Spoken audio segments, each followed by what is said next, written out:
Olá, muito boa tarde.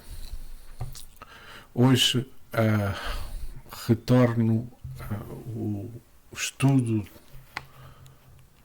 do livro Os Mensageiros do Espírito de André Luís, obra psicografada por Francisco Cândido Xavier, sobre um grupo de livros na qual se dominou a vida no mundo espiritual. Hoje vamos estudar o capítulo 21, Espíritos Dementados. Peço desculpa só agora voltar ao estudo, mas por motivos de saúde não me permitiu que o efetuasse mais cedo e agora consegui ganhar forças para voltar ao estudo deste livro tão importante da doutrina espírita. Mas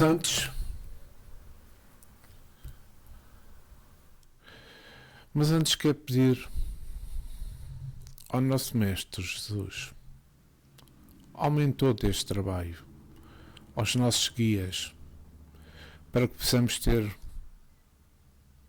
um momento de paz, de harmonia, de entendimento. Obrigado e que assim seja. Então, vamos ao estudo.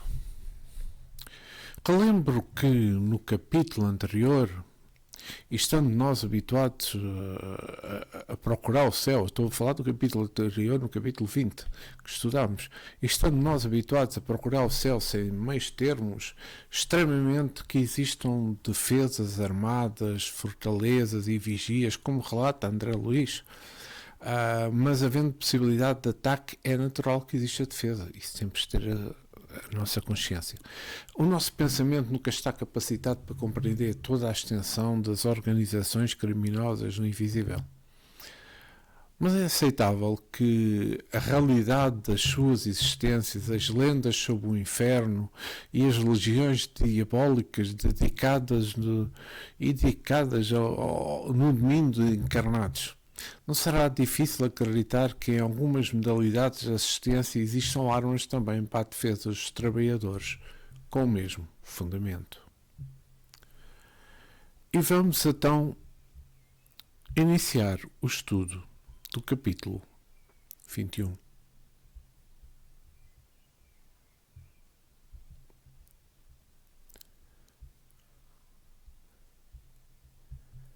Inúmeros servidores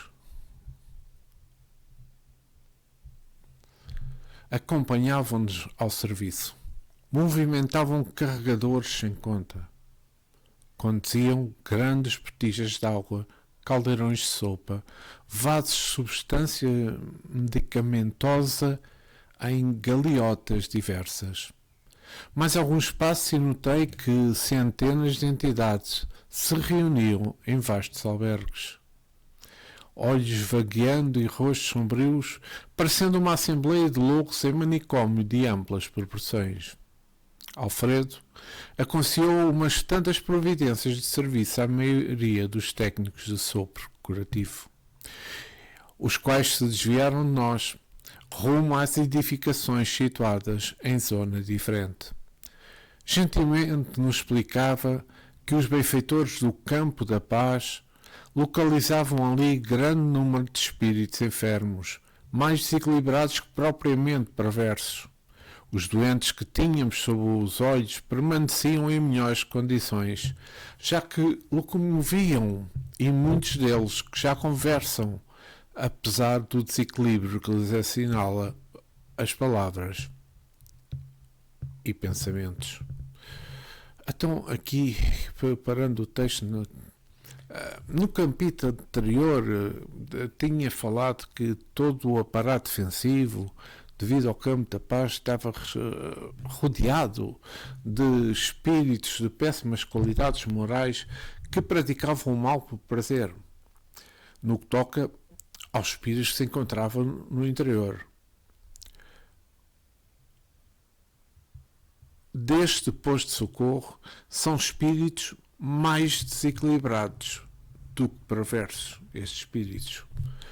E relembro Allan Kardec, no capítulo 28, do Evangelho segundo o Espiritismo, na coletânea de preces espíritas de 75, existem duas categorias bem distintas de espíritos perversos, a dos que são fracamente maus e a dos hipócritas, infinitamente mais fácil de conduzir ao bem os primeiros do que os segundos. Vejamos que isto é o que rodeava este posto de socorro, este posto de paz. E também eu queria relembrar Allan Kardec no livro dos médios, no item 268, pergunta 17, onde está escrito: espíritos perversos e invejosos podem fazer no terreno do mal o que fazem os homens. Por isso é que estes devem estar em guarda. Uma linguagem própria a semear a discórdia e a desconfiança é sempre obra de um mau espírito, qualquer que seja o nome que se adorne. Das comunicações dos espíritos, guardai apenas o que haja de belo, de grande, de raciocínio, e que a vossa consciência aprove. Temos de ter a noção que os trabalhos do posto de socorro têm de ser efetuados num ambiente de muita paz, muito amor. Daí as defesas existirem, para que isso possa ser proporcionado àqueles espíritos que trabalham neste posto de socorro. André Luiz vai-nos mostrar 3 casos importantes. Vamos ler.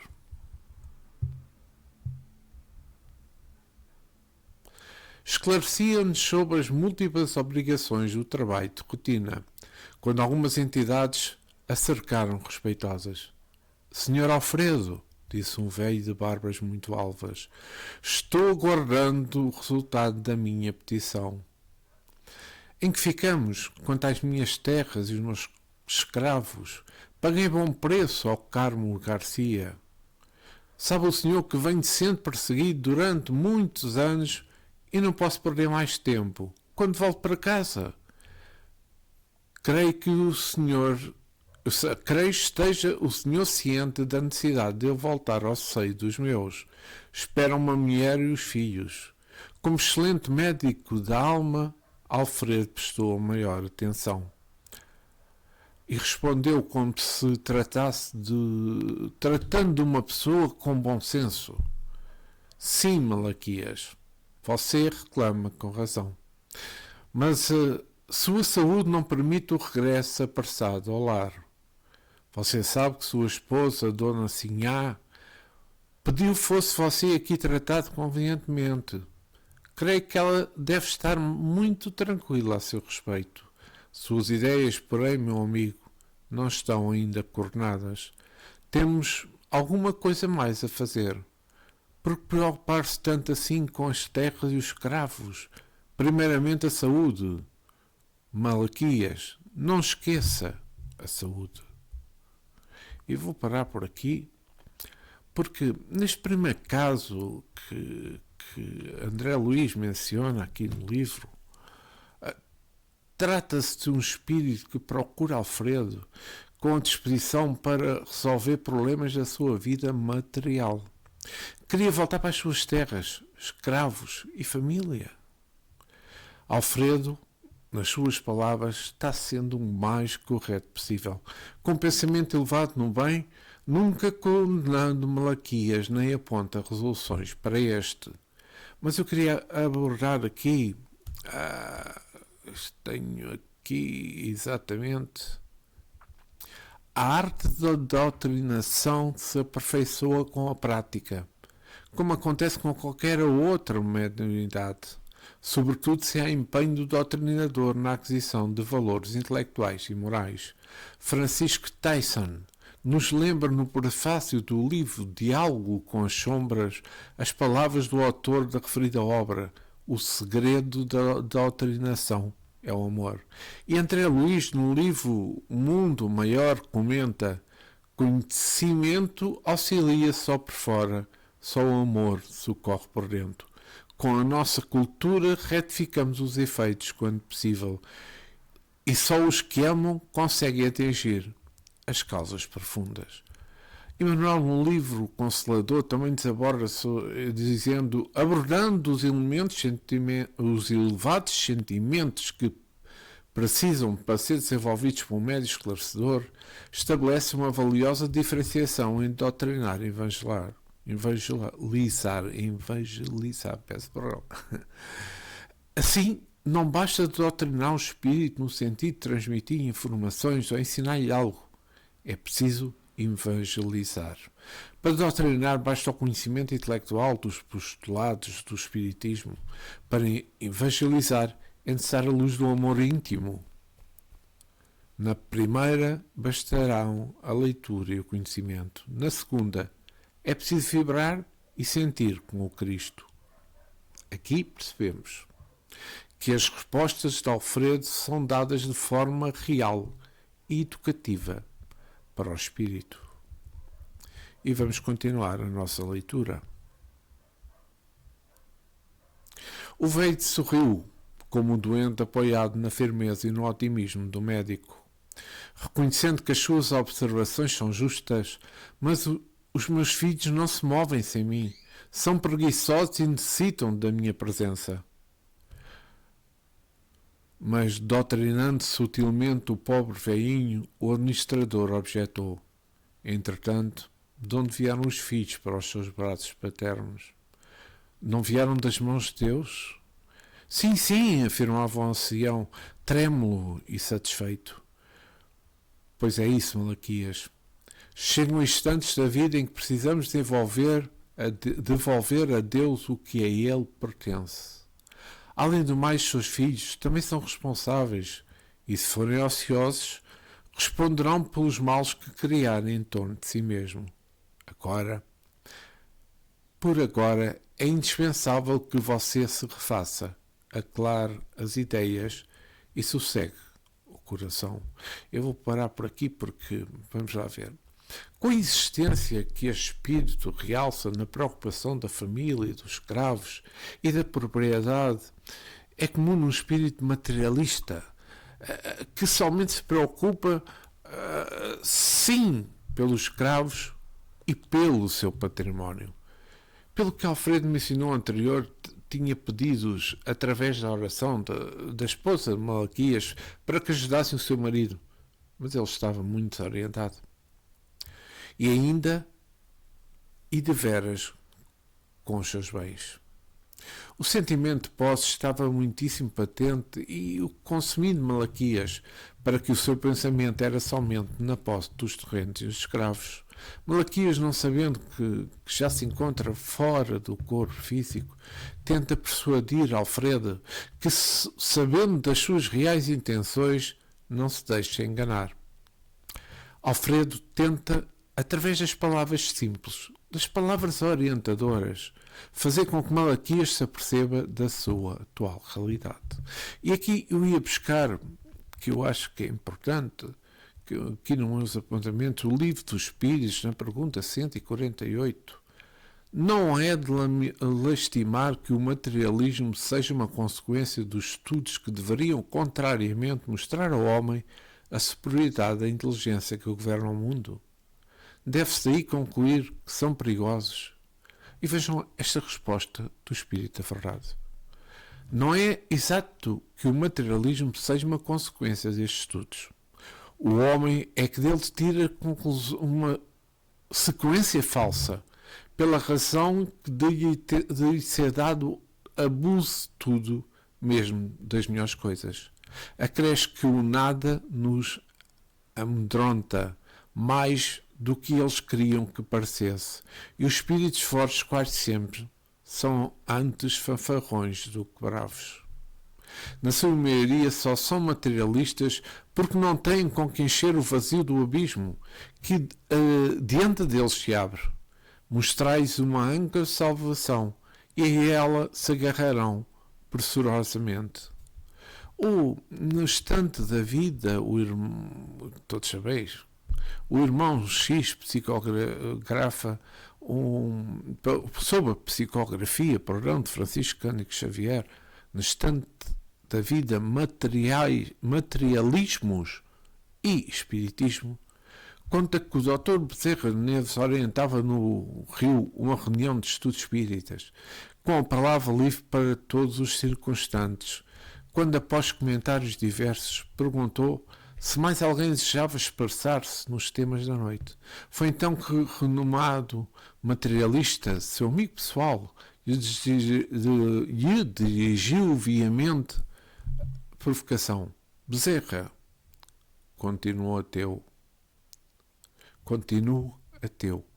E, não somente por meus colegas, mas também por mim, venho convidá-lo a debate público, a fim de provarmos inexpugnabilidade de materialismo contra as pretensões do espiritismo.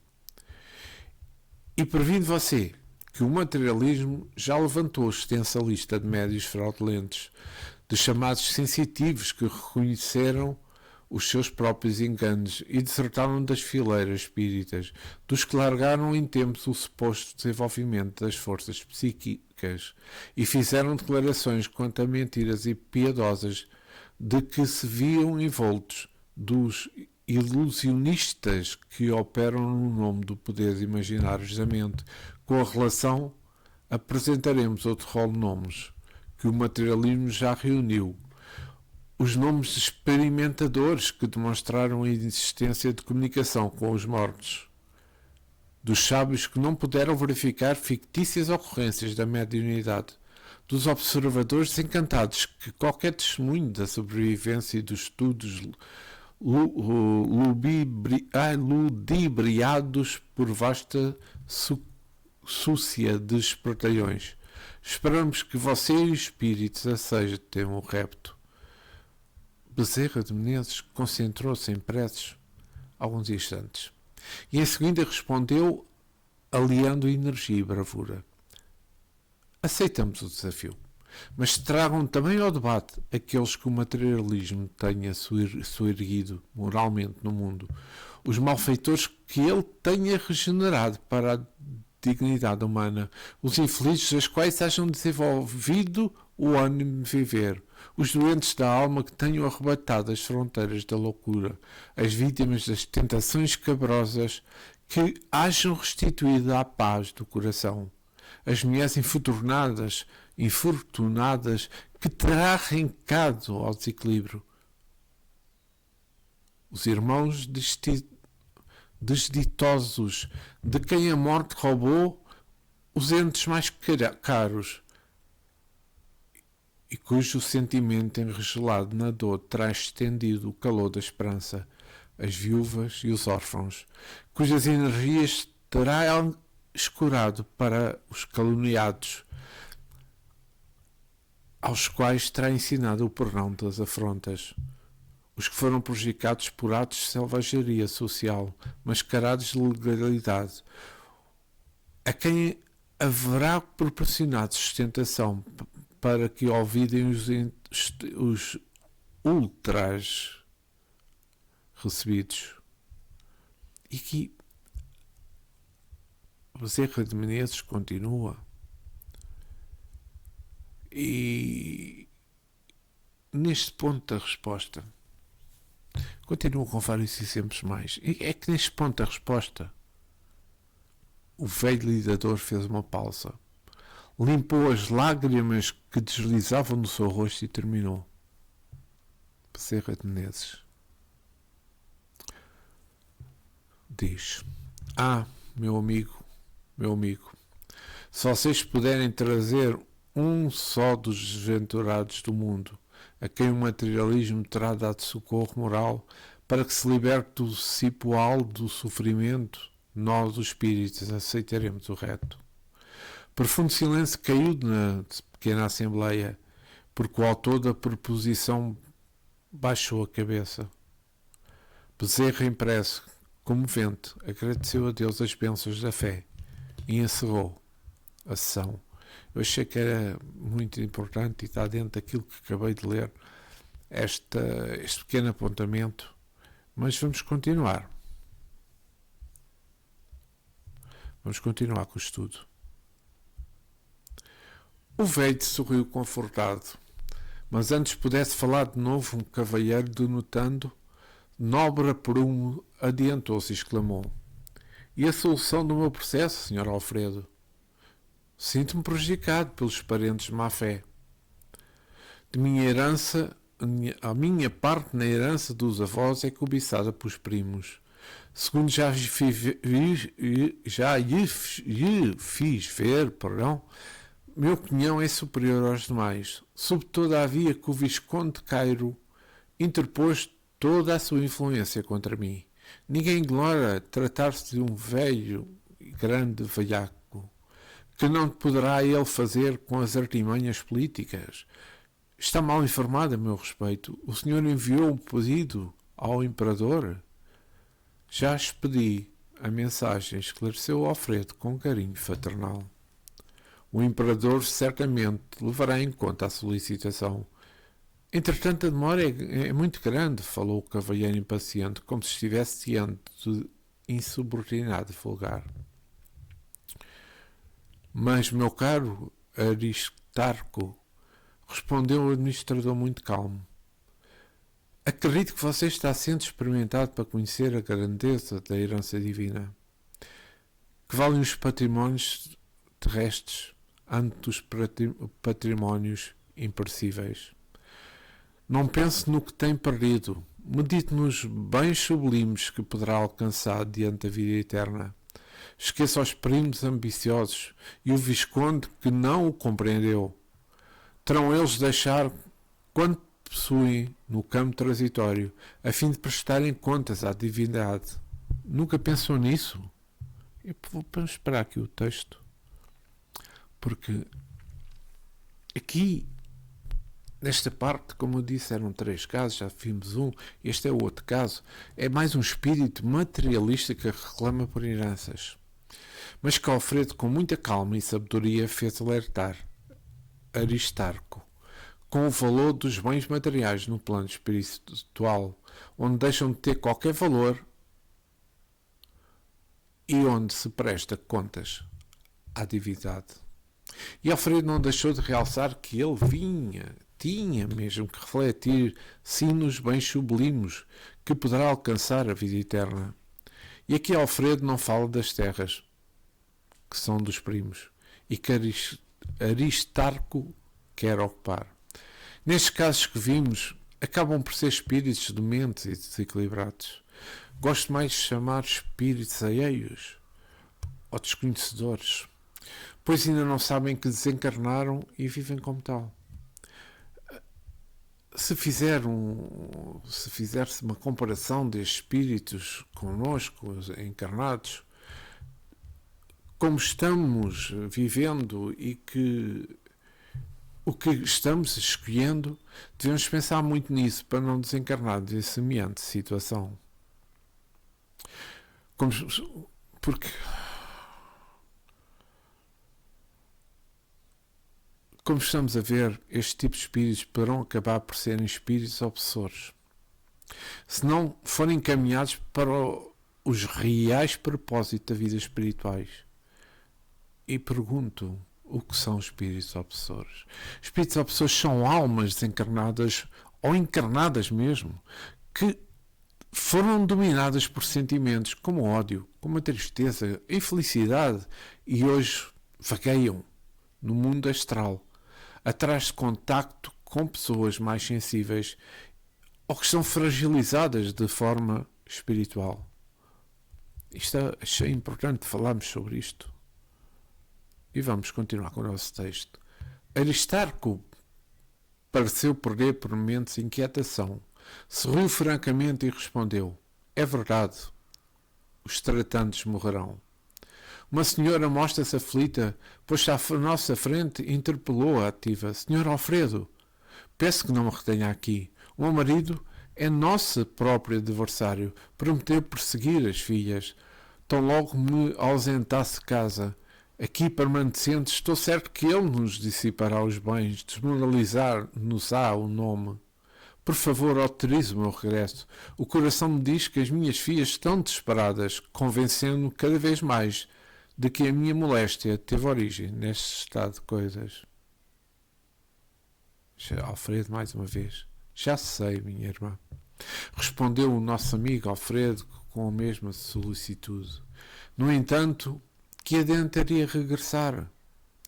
Tão fortemente atormentada. Não será melhor curar-se, tranquilizar o espírito para ajudar as filhinhas com eficiência? Mas nem sei onde estou, reclama a pobre senhora torcendo as mãos.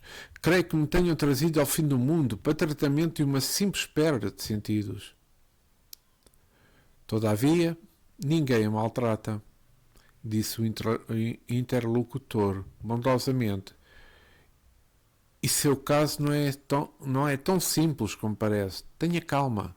Os laços consanguíneos são edificantes, mas acima deles vibra a família universal.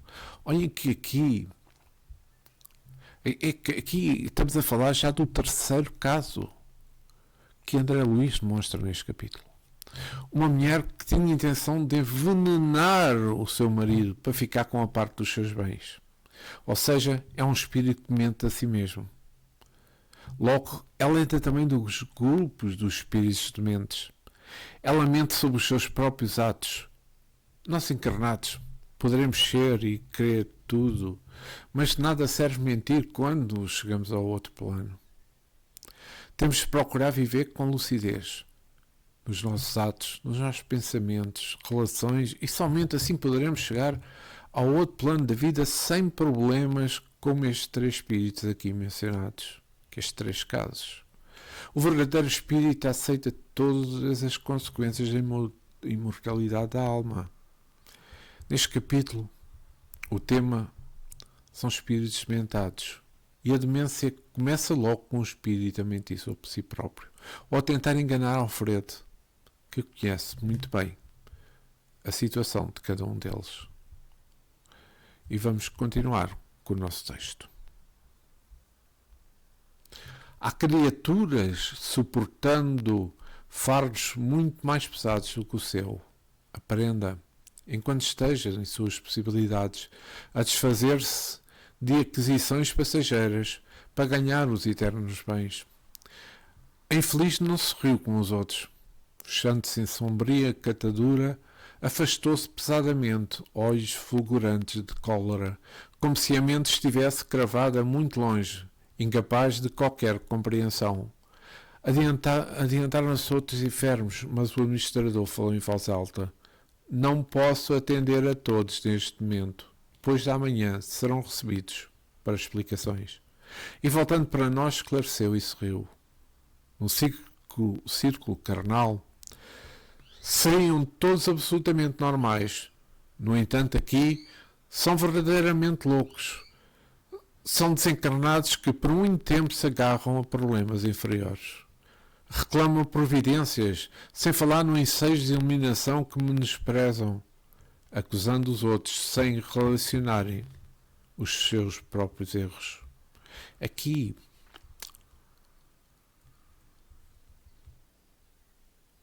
peço desculpa, vamos continuar, depois já falo a seguir. Procurei ouvi-los para lhes dar uma ideia do nosso trabalho. No setor dos que se desequilibram mentalmente por excesso de centralização em propósitos inferiores. Não é crime interessar-se a alguém pelas atividades rurais, pela recepção de uma herança, pelo bem-estar da família. Mas, no fundo, o velhinho que reclama terras e escravos nunca pensou senão na tirania no campo. O cavalheiro que guarda a herança deseja lesar os primos, e a senhora que se revelou tão interessada no ambiente doméstico desencantou quando pretendia envenenar o marido. Às ocultas. Conhecendo os processos um a um, acordaram de longo sono na inconsciência e julgam-se ainda encarnados, supondo igualmente que podem dissimular as pretensões criminosas. Eu estava assombrado, expressando a minha profunda admiração, perguntou André Luís. Esses doentes demoram-se aqui? Como alcançam o posto? Gentil como sempre, Alfredo respondeu. Foram recolhidos em pior estado. Já estiveram em pesado sono durante muito tempo e vão readquirindo a memória gradativamente. até que possam ser encaminhados aos institutos magnéticos de campo da paz, a fim de receberem maiores auxílios e necessários esclarecimentos. A perfeição ainda é um estado muito distante da humanidade. E agora sim, estamos sempre a ver, não, mas estamos sempre a ser analisados para escolhas que temos, que demos valores. O que observamos normalmente é que os cuidados com o espírito não são toda a nossa prioridade nas nossas atividades da Terra. Assim passamos a vida terrena atrás de valores transitórios, tais como o status social, o dinheiro, etc, etc. Fantasias que nos perseguem após o túmulo de acordo com o tamanho que lhe demos. A ilusão aqui na Terra é imensa e completamente cega. Fazendo como aconteceu nestes 3 casos, nem terem supostamente o conhecimento que já desencarnaram, presos no espaço e no tempo. O ser cede à fantasia que ele mesmo criou. Todos os habitantes da Terra, neste grau geral de crescimento espiritual em que nos encontramos, possuímos rachas morais e cometemos erros. Na verdade, errar não é um escândalo. No contexto das leis divinas, Deus não criou as criaturas perfeitas, mas simples e ignorantes para poderem ir evoluindo espiritualmente, consoante o criado no seu caminho. Os espíritos encarnam e reencarnam infinitas vezes para desenvolver as virtudes cujo potencial trazem no seu íntimo, a fim de que cresçam em vontade, sabedoria, amor, dispondo do livre-arbítrio. Como podem optar? É natural que nem sempre sejam felizes em seus atos. Acontece. O outro lado desse processo de aprendizado é a responsabilidade. Ao desenvolver a consciência e a vontade, a influência dos instintos primitivos desaparecem e a liberdade se expande.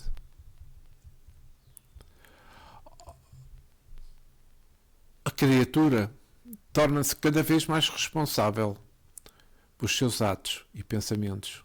Os erros são naturais para quem transita da ignorância para a sabedoria e fazendo parte da sua evolução esses erros. Apenas é necessário reparar todos os danos causados. E justamente por isso constitui sinal de imaturidade recusar-se a admitir os próprios erros. A humildade constitui propósito do aprendizado. Para quem se imagina que nunca se engana e é superior a todos, mantém-se estagnado.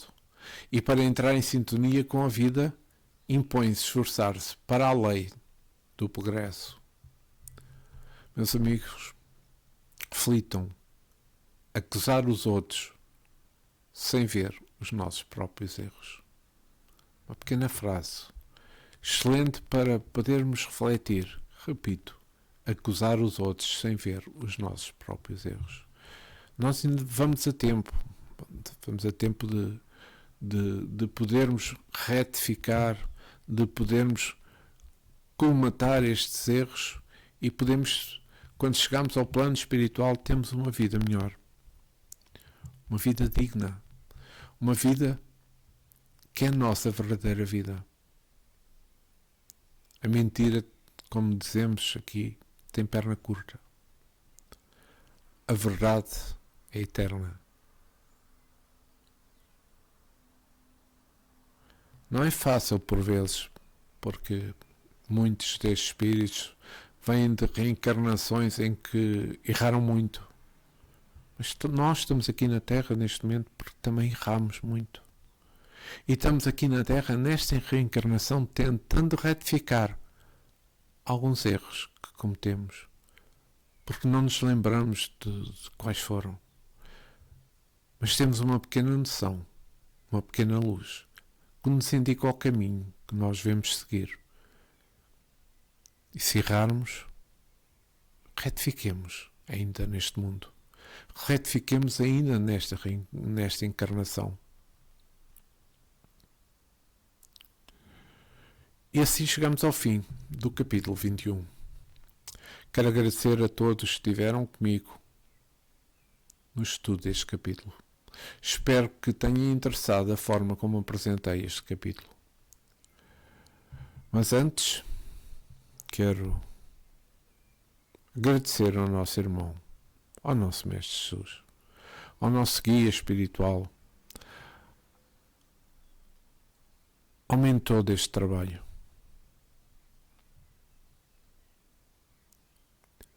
E também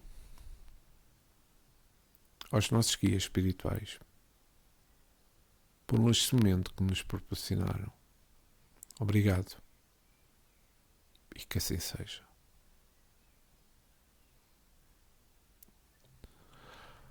Para a semana voltaremos, se Deus quiser, à normalidade, que já mais recomposto, assim espero.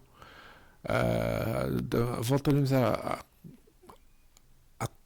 nossa continuidade do estudo do livro dos Mensageiros, assim como também do estudo do livro dos Espíritos.